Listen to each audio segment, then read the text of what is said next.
Ele pegou o pão, abençoou. Tem algo de Deus nesse lugar. Meu coração está tremendo. Eu estou sentindo a presença de Deus. Jesus pegou o pão e na hora que ele partiu o pão, abriu os olhos dos discípulos. É o Mestre, é o Senhor mesmo que está aqui conosco, ceando conosco. Eles viram os sinais dos cravos. Quando eles entenderam que Jesus não era só um profeta, Jesus era o Filho de Deus, o Deus poderoso que se fez carne e habitou entre nós, cheio de graça e de verdade. E aí, eles ficaram sem palavras, olhando um para o outro, e eles finalmente disseram: não é por isso que ardiam os nossos corações quando ele nos expunha as Escrituras. Glória a Jesus! E naquela mesma hora, eles abriram a porta e voltaram correndo para Jerusalém. Eu imagino a alegria daqueles discípulos, porque nós temos que avisar. As mulheres estavam certas. Quando elas falaram que Jesus não estava lá, que o corpo não estava lá no sepulcro, é porque ele ressuscitou verdadeiramente. Graça e paz, nosso Senhor e Salvador Jesus Cristo. Meu nome é missionária Carla. Eu estou aqui para trazer uma palavra. E se você gostar desse vídeo, eu peço que deixe seu like, se inscreva no canal e compartilhe com um amigo. Amém? Evangelho segundo Lucas, capítulo 24, no versículo 13 em diante, onde nós temos aqui a passagem sobre os discípulos de Emaús. Os discípulos estavam, dois deles, a caminho de Emaús. Estavam ali desanimados e eles falavam sobre o que tinha acontecido naqueles dias. Olha só o que aconteceu, que coisa terrível. Eles vão, liberta um ladrão e coloca Jesus para ser crucificado. Como que se entende uma coisa dessa? Eles estavam indignados. Só que eles não contavam com algo que ia surpreender. O próprio Senhor Jesus se aproximou e começou a ir com eles. Jesus começou falando com eles. O que estão conversando aí? Eles olharam assustados para Jesus. Eles não reconheceram o Senhor. Aí eles: mas não é possível. Nós não estamos acreditando no que o Senhor está perguntando para nós. Por quê? Você é peregrino em Jerusalém? É estrangeiro? Só pode. Porque tanta coisa aconteceu. Você não está sabendo? Você não sabe o que fizeram com Jesus de Nazaré? Um profeta? Uma pessoa que só fazia o bem para o próximo? Não tem cabimento. E colocaram ele para ser crucificado e morto. Tá certo que nós estamos ouvindo aí uns rumores. Tem umas mulheres aí, né, que o seguiam, dizendo que foi ao sepulcro onde colocaram, mas não encontraram o corpo dele. Uma coisa confusa, a gente não está entendendo. Eu só sei o seguinte: nós estamos falando aqui, libertaram uma pessoa criminosa e colocou um inocente para morrer no lugar. Jesus pegou essa palavra, entrou e começou a falar com eles. Honestos e tardos de coração, para crer em tudo que os profetas já falaram. Não convinha que o Cristo teria que morrer, padecer, para depois ressuscitar dentre os mortos? Jesus explicando, Isaías no capítulo 53, mas ele levou sobre si as nossas dores e foi moído pelas nossas iniquidades. E quando eles chegaram em sua casa, Jesus fez de que estava continuando a caminhada.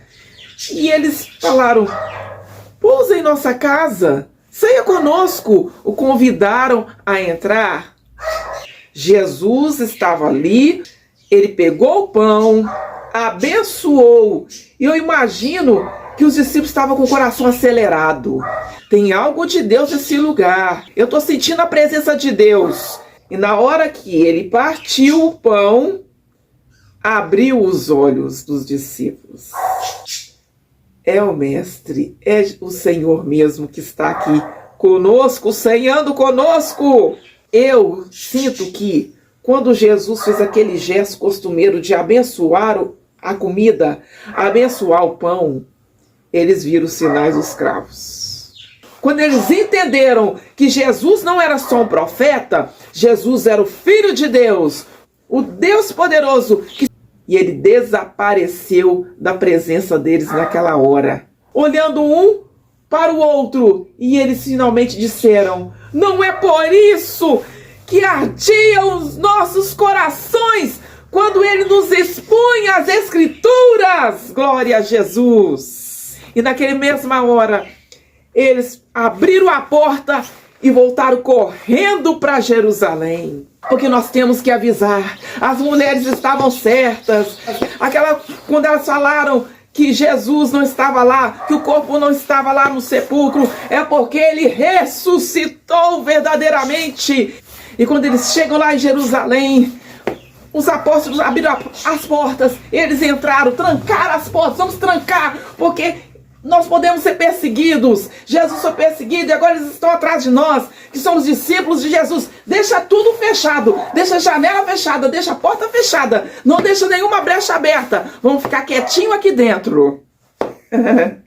E é naquela hora, irmãos, eles falam: nós precisamos contar para vocês. Nós encontramos Jesus no caminho. Jesus ressuscitou mesmo, vocês têm razão, vocês estão certas. Jesus ressuscitou. Ele entrou dentro da nossa casa, ele ficou na nossa mesa, e na hora que ele foi partir o pão, nossos olhos se abriram, nós vimos o Senhor, e ele desapareceu lá na hora, ele desapareceu, e de repente eles conversando, Jesus chega no ambiente: a paz seja convosco. Com as portas trancadas, janelas fechadas, e todo mundo fica pasmo. Como assim? Como assim? Como o Senhor entrou aqui? Como assim? E Jesus, vendo que eles estavam eufóricos, falando dele, e eles até tremendo. Como assim? O Senhor entrou como? E é um espírito? É o Senhor mesmo? É um espírito? Jesus: sou eu! Me dá aí. Me dá um favo de mel. Jesus comeu na presença deles. E falou: olha, gente, olha aqui, ó. Olha aqui, meu corpo, ó. Um espírito não tem ossos, não tem carne como eu tenho. Olha aqui, ó. Olha aqui, ó. E Jesus começou a ensinar a palavra de Deus para os discípulos. E falou: recebei o Espírito Santo. Eu vou deixar com vocês. Vocês não vão ficar órfãos, não vão ficar abandonados. Recebei o poder de Deus. Recebei o Espírito Santo de Deus. Aleluia! Que há esperança. Há esperança para nós. Há esperança para o sofrido. Há esperança para aquele que está numa situação onde não tem saída. Há esperança. Jesus ressuscitou. Jesus vive. Ele está vivo. O Senhor está comigo. O Senhor está falando. O Senhor está falando o tempo inteiro. Eu que preciso ouvir. Eu que preciso abrir meus olhos para ver o Senhor e abrir os meus ouvidos para te ouvir e abrir o meu coração para te sentir. Glória a Deus. No mundo tem muitos ídolos. Ídolos que já estão só com os ossos lá na tumba e já morreram. Agora o nosso Jesus, se for lá em Jerusalém, o sepulcro está vazio, glória a Deus, porque ele ressuscitou e breve voltará para nos buscar a igreja, a noiva do Cordeiro, que vai subir no arrebatamento para encontrar com o Mestre que nos espera, com o nosso noivo amado. Que Deus abençoe a cada um. Fique com Deus, fiquem na paz do nosso Senhor Jesus Salvador.